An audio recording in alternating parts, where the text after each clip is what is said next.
Hello everyone, I am Kathleen Joy Villena and I will be your tutor for today's session.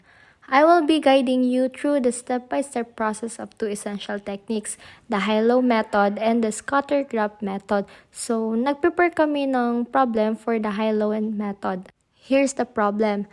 Lugaw na corporation produces ready-to-serve lugaws supplied to supermarkets and food stalls.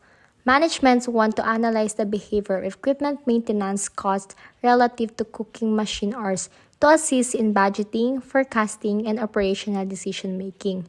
The accounting department gathered the following data for the past years. Here's the table of the problem. Ang goal natin dito ay ang paghiwalay ng fixed cost at variable cost gamit ang high and low method. So, for required 1, using the high-low method determine. Tignan natin ang table. Ang highest activity ay 7,000 hours noong December na may cost na 90,000 pesos. Ang pinaka-lowest naman ay 2,000 hours noong January na may cost na 50,000. Take note, kahit may 18 hours sa December, madalas itong itinuturing na outliers sa accounting problem kaya 7,000 ang ginamit nating high. Step 2, solve for variable cost. Kunin lang natin ang difference ng cost at i-divide sa difference ng hours. Yung 90,000 na highest cost, ima-minus natin sa 50,000 na lowest cost. Yung 90,000 minus 50,000 equals 40,000. So, next naman yung hours. Yung highest ng hours na 7,000, ima-minus natin sa 2,000 na lowest hours. Equals 7,000 minus 2,000 equals 5,000. Yung nakuha natin cost na 40,000, i-divide natin sa 5,000 na hours. 40,000 divide 5,000 equals 8. So, ang variable cost natin ay 8 per hour. Step 3. Solve for fixed cost. Gamitin natin ang high point total cost minus variable portion. Yung 90,000 na highest cost, ima-minus natin sa 8 per hour na variable cost, and then tatimes natin sa 7,000 na highest hours. So, unahin muna natin yung 8 times 7,000 equals 56,000. Yung highest cost na 90,000, ima-minus natin sa 56,000 equals, ang fixed cost natin ay 34,000. Ngayon naman ay maintenance cost equation. Ngayon, mabubuon natin ang formula na y equals 34,000 plus 8x. Next naman ay estimate total maintenance cost at 6,200 cooking hours. Paano naman kung 6,200 hours ang gamitin ng cooking machine? Y equals 34,000 plus 8 na variable cost, itatimes natin sa 6,200 na hours. So, unahin muna natin yung 8,000 times 6,200 equals 49,600. So, yung 34,000, i-add natin sa 49,600. Ang estimated cost ay 83,600. Sa cost sensitivity analysis naman, dito natin titinan kung gaano kabilis magbago ang gastos kung nagbabago ang oras. For the letter A, changes in total maintenance cost if activity increases by 1,200 hours. Dahil variable cost lang ang gagalaw, imumultiply lang ang increase rate na 1,200 itatimes sa 8 na variable cost equals 9,600 increases the total cost.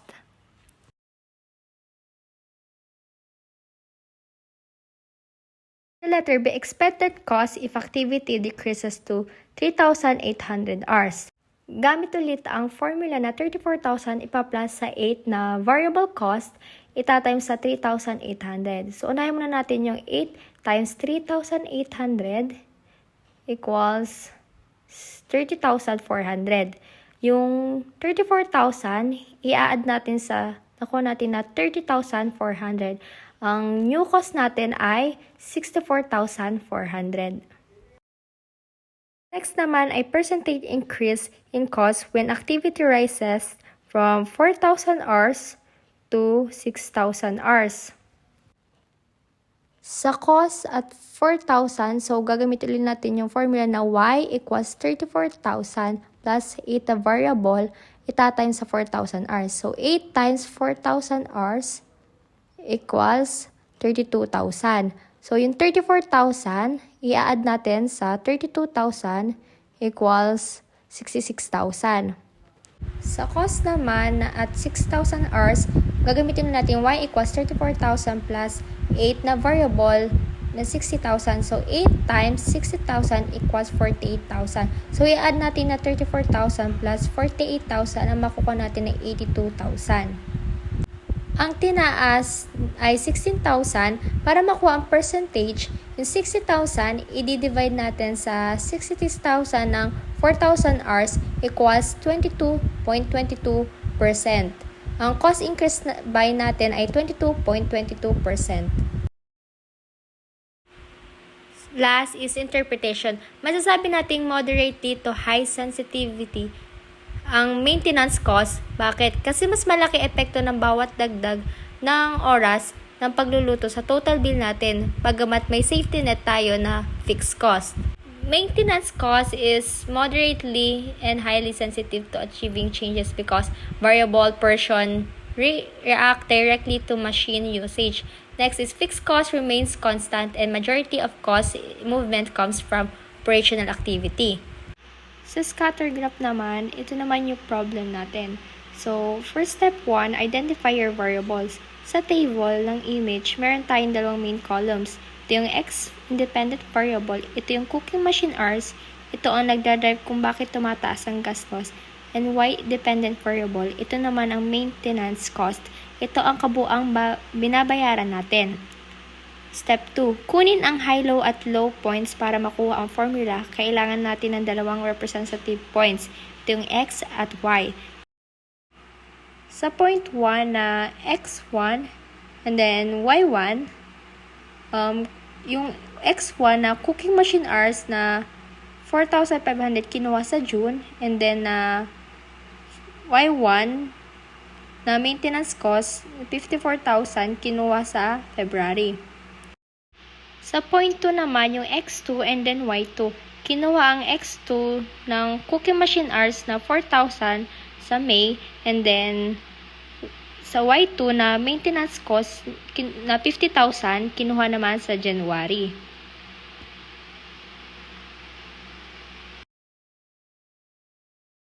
Step 3, solve for B, variable cost per hour. Ang B ay ang variable cost. Ito yung dagdag ng bayad sa bawat isang oras na dagdag sa pagluluto. Ginagamit ang formula ng scope na B equals Y1 minus Y2 over X1 minus X2. Here's the solution. Yung Y1, ima-minus natin sa Y2. So, 54,000 minus 50,000 equals 4,000.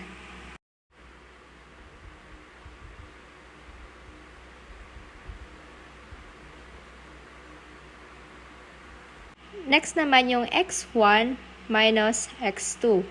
So, 4,500 minus 4,000 equals 500.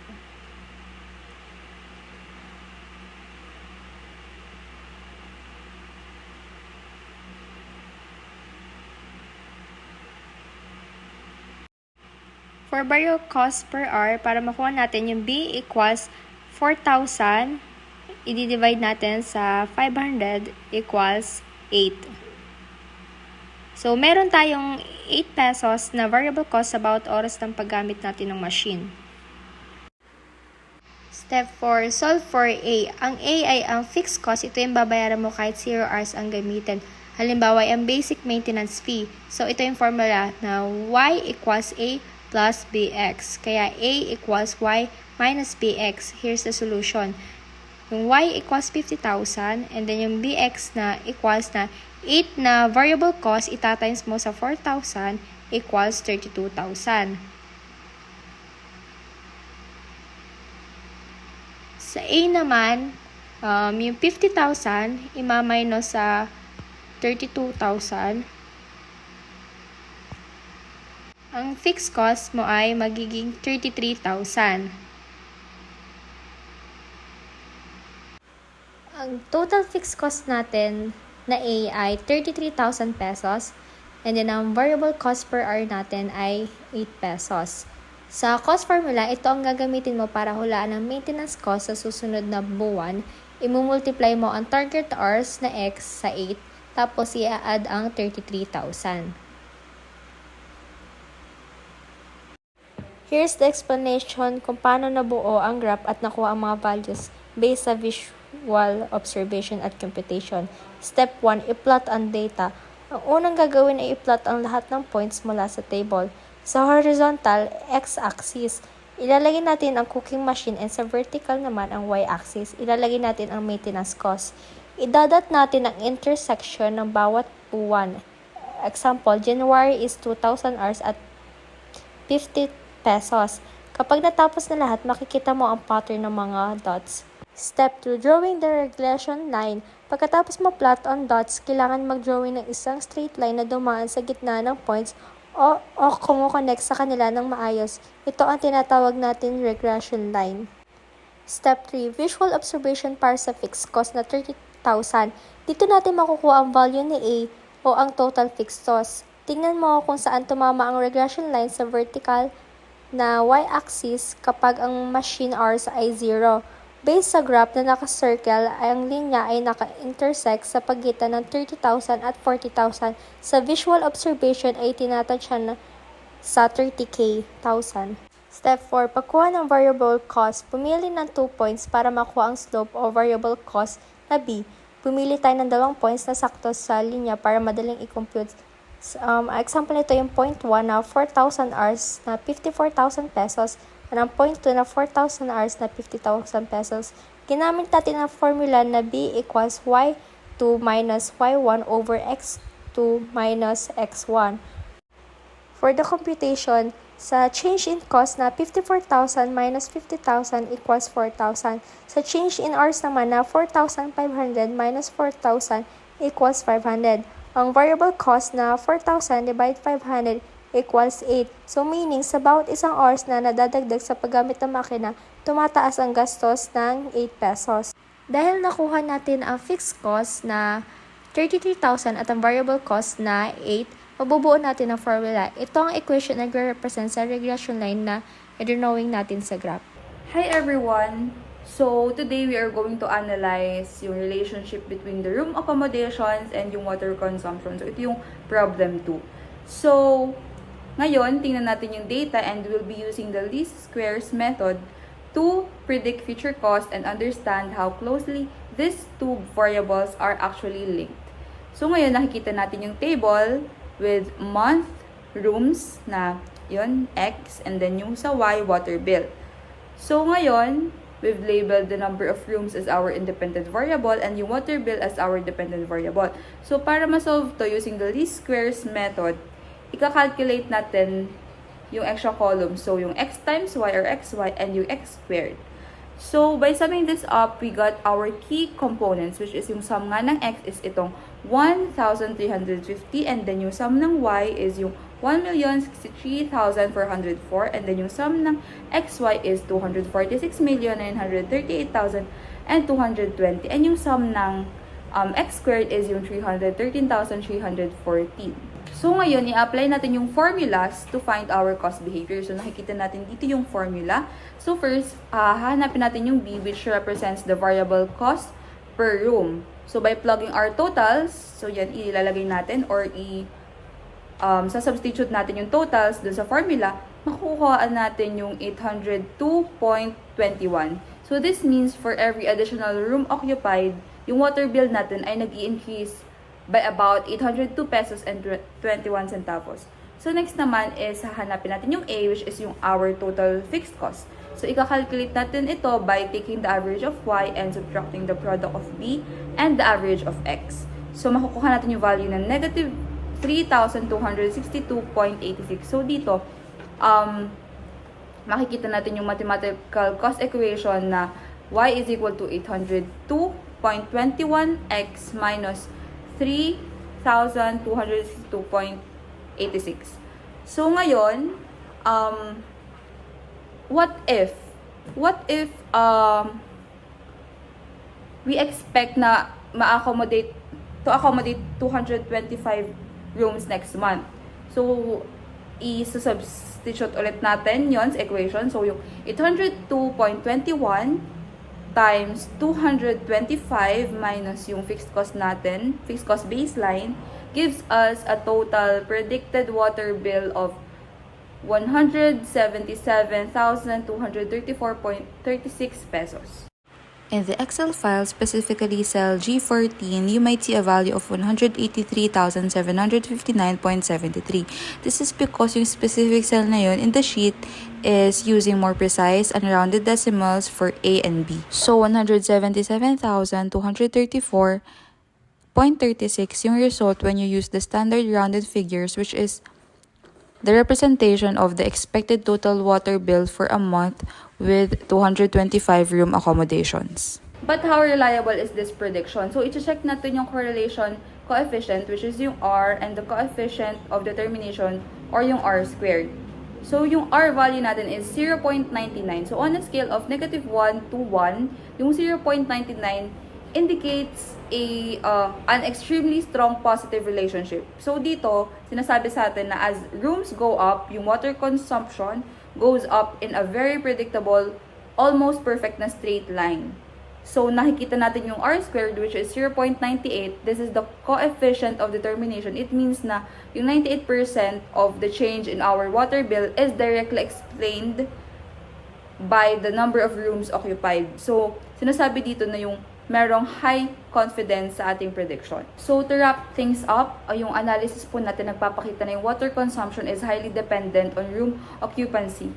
And with a variable cost of 802.21 per room and a 98% determination rate, this model is an excellent tool for budgeting. So, yung summary po ng results natin, again, variable cost, or yung B is equal to 802.21 per room. Tapos yung fixed cost natin, or yung A is equal to negative 3,262.86, and yung equation natin is y is equal to 802.21x minus 3,262.86. And yung prediction, if meron nga 225 rooms, is equal to 177,234.36, and yung degree ng relationship is 0.99 or extremely strong, and yung reliability or R squared is equal to 0.98 with 98% accuracy.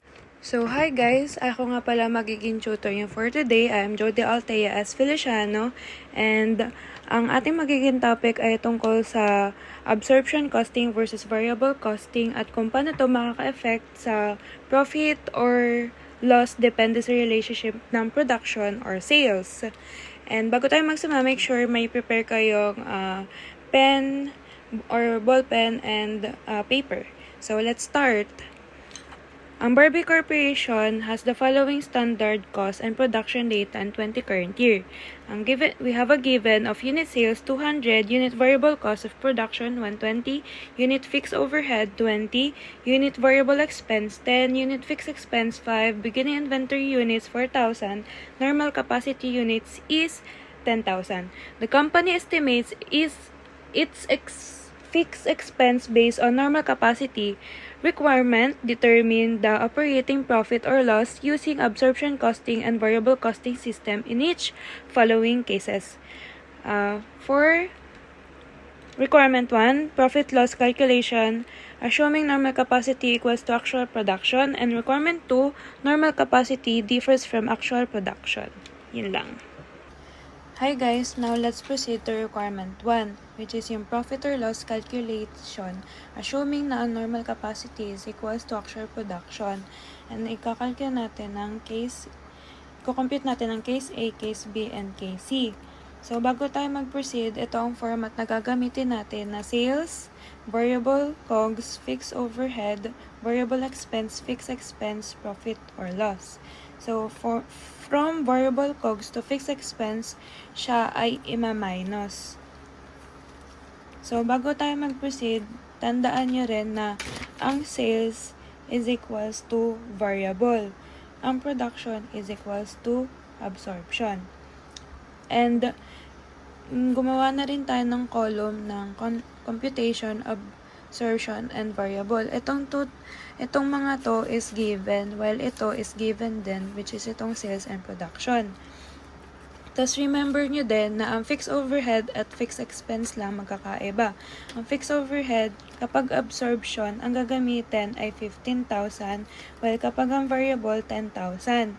And kapag fixed expense, normal capacity ang gagamitin, which is 10,000. Now, let's calculate. 15,000 times 200 is equals to 3 million both.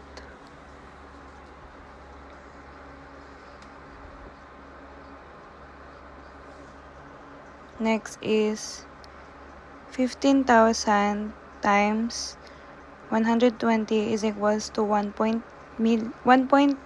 or 1,800,000 both. Next, 15,000 times 20 is 300,000 for absorption. 15,000 times 10,000 times 20 is equals to 200,000 for variable. Sorry ulit. Dumi. Okay. Next is 15,000 times 10 is equals to 150,000 both. 10,000 times 5 is equals to 50,000 both. Ma-minus naman natin siya. Absorption muna. So, 3 million minus 1,800,000 minus 300,000 minus 150,000 minus 50,000 is equals to 700,000. Next is for variable, 3 million minus 1.8 million minus 200,000 minus 150,000 minus 50,000 is equals to 800,000. 700,000 for absorption and 800,000 for variable. Pagtaas ng sales, pagbaba ng absorption profit. Now, let's proceed for case B. 9,000 times 200 is equals to 1.8 or 1,800,000.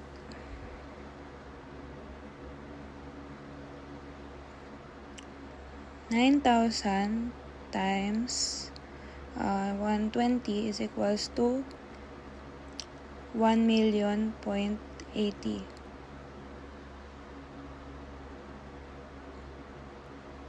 So 9,000 times 20 is equals to 180,000 for absorption.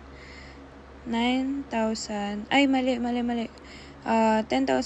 times 20 is equals to 200,000 for variable.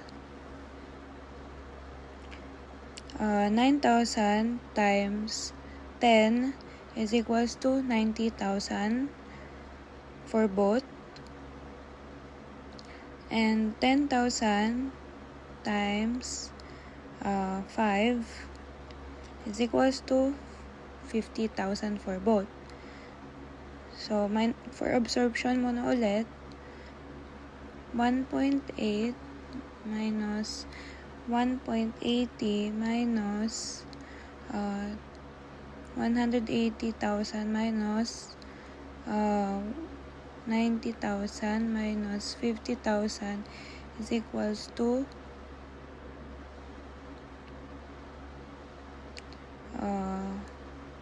400,000 for absorption. Next is variable. 1.8 minus 1.80 million minus 50,000 is equals to 380,000 for variable. So, pagbaba ng sales ay pagtaas naman ng absorption profit. So, ang next naman is equals na si sales and production. So, 10,000 times 200 is equals to 2 million. 10,000 times 120 equals to 1.2 million. 10,000 times 20, sorry, 20 is equals to 200 million. At 200,000. So, magiging ano na siya, both for absorption and variable. So, 10,000 times 10 is equals to 100,000. 10,000 times 5 is equals to 50,000. So, i-minus na natin siya. So, 2 million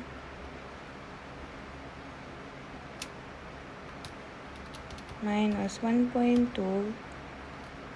minus 200,000 minus 100,000 minus 50,000 is equals to 450,000. So, ayun. To conclude, ang difference ng absorption at variable costing ay nakadepende sa treatment ng fixed manufacturing overhead. Overall, hindi nagbabago ang actual performance ng business, pero nag-iiba ang profit presentation depende sa costing method na ginagamit. So, dito sa case C, siya ay parehong equals. So, ayun. Sana may natutunan kayo for requirement number 1. So, hi guys! Next, mag-proceed naman tayo for requirement 2. Ang isosolve naman natin ay yung case kung saan magkaiba ang normal capacity at actual production. Ibig sabihin, hindi na sila equal. Kaya kailangan na nating i-consider ang volume variance. Na isang important concept na nakaka-epekto sa profit under absorption costing pero hindi sa variable costing. Sa part na ito, gagamit pa rin tayo ng parehong income statement format katulad nung nasa requirement 1, which is ito na nag-i-include ng sales, variable COGS, fixed overhead, ito na yung madadagdag, itong volume variance, variable expense, fixed expense, profit, and profit or loss. So, again, kapag magko-compute ng absorption at saka variance ay magkakaiba lang sa fixed overhead and fixed expense. Sa fixed overhead ay dito natin gagamitin ng normal capacity kapag magko-compute ng variance, and kapag absorption ang gagamitin natin ay yung sales. Ito. And then, kapag fixed expense, normal capacity sadya ang ginagamit. Next, after nito, kailangan ulit din natin ng dalawang column para mag-compute for absorption and variable and costing para ma-compare natin yung results. Next, ang kakaibahan lang ngayon ay may additional step tayong gagawin, which is itong pag-compute ng normal capacity, which is normal capacity minus actual capacity in units is equals to volume variance in units times standard fixed overhead is equals to volume variance in peso. So, remember nyo rin, kapag taas ng production, ito para malaman natin kung unfavorable and favorable ang pagkuha per case, masasabi nating favorable kapag ang ating production ay mas mataas compared sa normal capacity. So, kaya nakalagay dito, kitang-kita natin agad sa case A na mas mataas ang production na 11,000 over kay 10,000 na normal capacity. Kaya nakalagay dito is favorable, while for case B ay mas mababa ang production na 8,000 over kay 10K na normal capacity. Kaya ang nakalagay dito ay unfavorable. Now, let's proceed sa pagko-compute.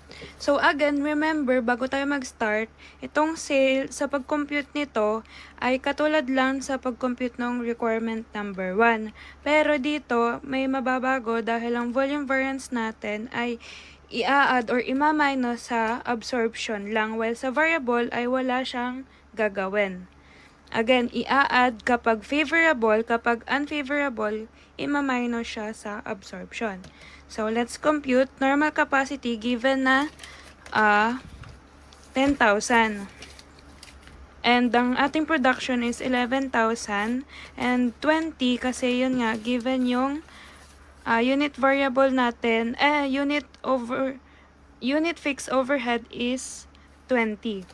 Kaya, ayan. So, 10,000 minus 11,000 is equals to negative 1,000.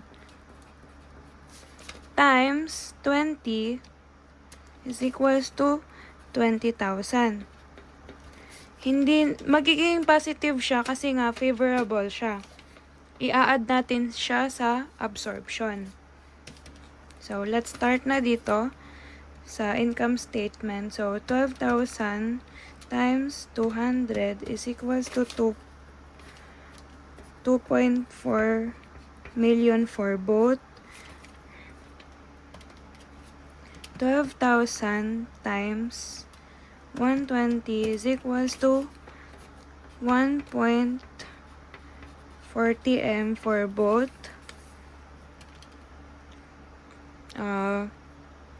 For absorption muna, 12,000 times 20 is equals to 240,000. For variance, 10,000 times 20 is equals to 200,000. Nilagay ko na budgeted kasi tandaan nyo, kapag ilalagay siya sa, lagyan natin ang budgeted sa variable costing dahil nga ang fixed manufacturing overhead ay kinukuha bilang total amount based sa normal capacity and hindi ito ina-assign per unit kaya hindi ito nagbabago kahit mag-iba ang production level. Kaya, ayan. And next, ang ating volume variance na ilalagay lang natin for absorption and walang variance. Kasi nga, again, sa absorption lang siya ilalagay. Or isasama for computation. Next is variable expense na 12,000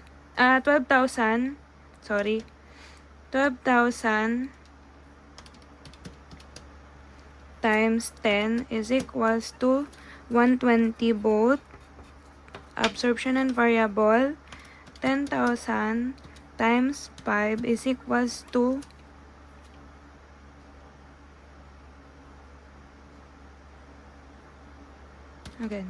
10,000 times 5 is equals to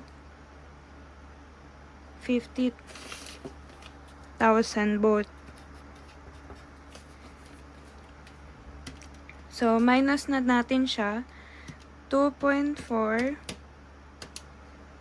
minus, kay absorption muna pala.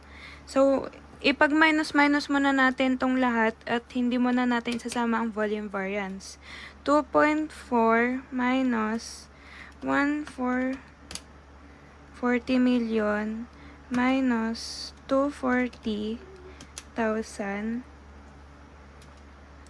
minus 120,000 minus 50,000 is equals to 550.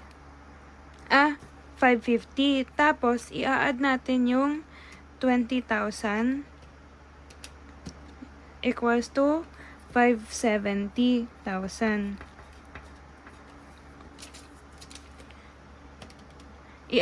Make sure na inad nyo yung volume variance pagkatapos nyo i-minus lahat. So, next naman, or kaya pwedeng yung diretsuhin, pero kasi minsan may discrepancy yung calculator ko. So, i-minus ko muna bago in-add ko yung 20,000. So, next naman is for variable. So, 2.4 million minus 1.4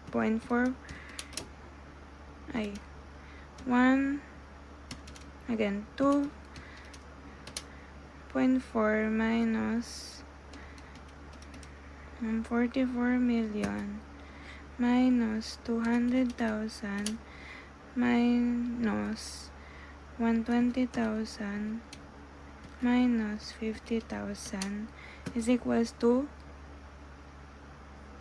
so equals to 590,000. So, ito nga ay favorable kasi may lumabas sa cost mula sa inventory kaya mas mataas pa rin ang variable profit kaysa sa absorption. Let's proceed for case B. So, given, in 20, standard fixed overhead. So, 10,000 minus 8,000 is equals to 2,000. 2,000 times 20 is equals to 40,000.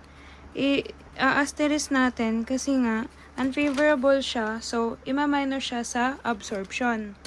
So, let's proceed naman dito. So, 5,000 times 200 is equals to 1 million for both. 5,000 times 120 is equals to 6,000 for both. Tapos, absorption muna na 5,000 times 20 is equals to 100,000 for absorption. Tapos, 10,000 times 20 is equals to 200 for variable. And then, isasama natin tong 40,000 sa absorption kasi nga, again, kay absorption lang siya isinasama. Tapos, nilagyan ko na asterisk kasi nga, ima-minus siya kasi nga, unfavorable. And, pag kinompute to, pwede lang diretsuhang minus kasi nga, negative, unfavorable siya. Kaya, ima-minus. Next is 5,000. Okay, variable expense, 5,000 times 10 is equals to 50,000 both. 10,000 times 5 is equals to 50,000 both. So, i-compute na natin siya. So, 1 million. Si absorption muna. 1 million minus 600,000 minus 100,000 minus 40,000 minus 50,000 minus another 50,000 is equals to 160,000 for absorption. Next naman, kay variable, 1 million minus 600,000 minus 200,000 minus 50,000 another 50,000 is equals to 100,000 for variable. So, dito, unfavorable variance nga siya dahil mas bababa ang production natin. So, nagkaroon ng, yun nga, mababa ang production at kahit may na-store na cost sa inventory, may mas nangingibabaw ito kaya mas mababa ang absorption profit kaysa sa variable. So, ayun. Kapag magkaibang normal capacity at actual production, nagkakaroon ng volume variance na nakaka-apekto lang sa absorption costing. So, absorption costing ay makaka-affect by production level and variance, while si variable costing based on sales and minsan mas stable siya, kaya nagkakaiba ang profit pero hindi nagbabago ang tunay na performance ng business. So, ayun lang for requirement 2. Sana rin may natutunan kayo tungkol sa absorption and variable costing na tutorial na to. Bye-bye! Thank you!